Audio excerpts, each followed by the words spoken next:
In the previous video, we implemented basic 2D player movement using Unity's new input system. Now it's time to add jump functionality to our character. In this video, we will create a proper jump system, detect when the player is touching the ground, and make the jump feel smooth and responsive. Hey, I am Mayank, an indie game developer, and in this series, we are building 2D player controller in Unity step by step.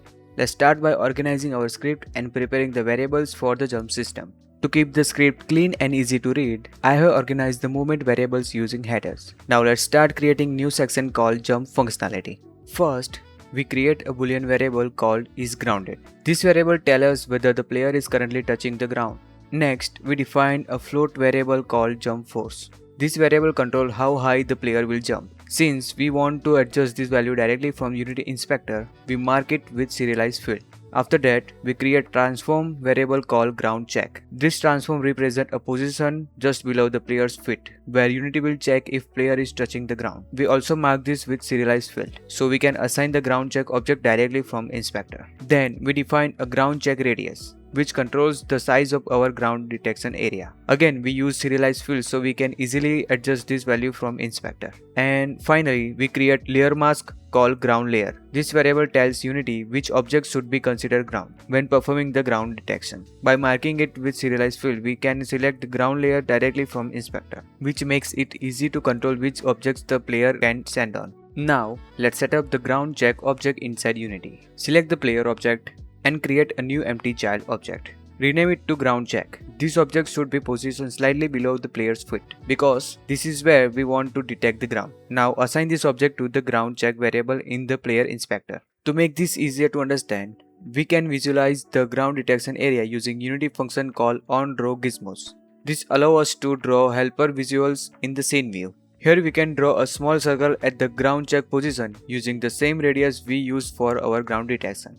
Next, we configure the layer mask. A layer mask allows us to detect collisions only with specific layers. In this case, we only want to detect objects that belongs to the ground layer. Here, you can see that all of our ground objects are already assigned to the ground layer. This ensures that our ground detection works correctly. If the ground layer does not exist yet, you can create one using add layer option. For example, you might create layers like foreground or background depending on how your scene is organized. Now let's implement the OnJump function. This function will be called whenever the jump input action is performed. It receives a parameter called inputAction.callbackContext, which provides information about the input event. First, we check if the player is currently grounded. If the player is touching the ground, we allow the jump. Inside this condition, we set isGrounded to false. This prevents the player from triggering multiple jumps while already in the air. Then, by assigning the jump force to y velocity of the rigid body, this pushes the player upward and creates a jump movement. Now,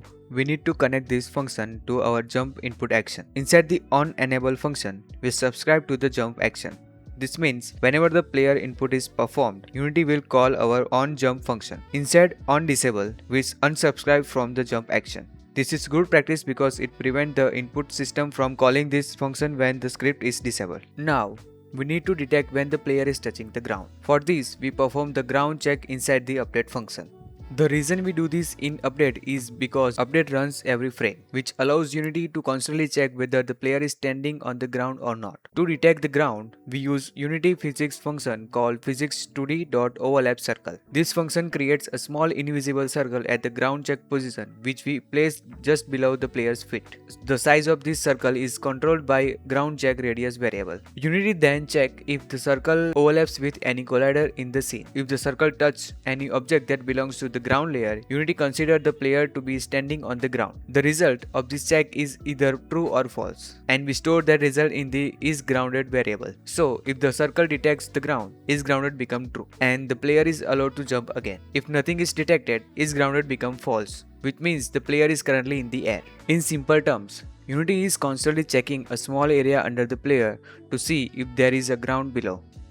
Now, let's test the jump system. As you can see, the jump works, but the player falls a bit slowly, which makes the jump feel floaty. To fix this, we increase the gravity scale of the rigid body. Let's set the gravity scale to 2.5.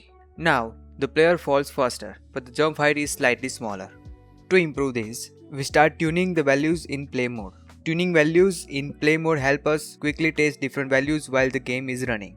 Let's increase the movement speed to 10 and adjust the jump force.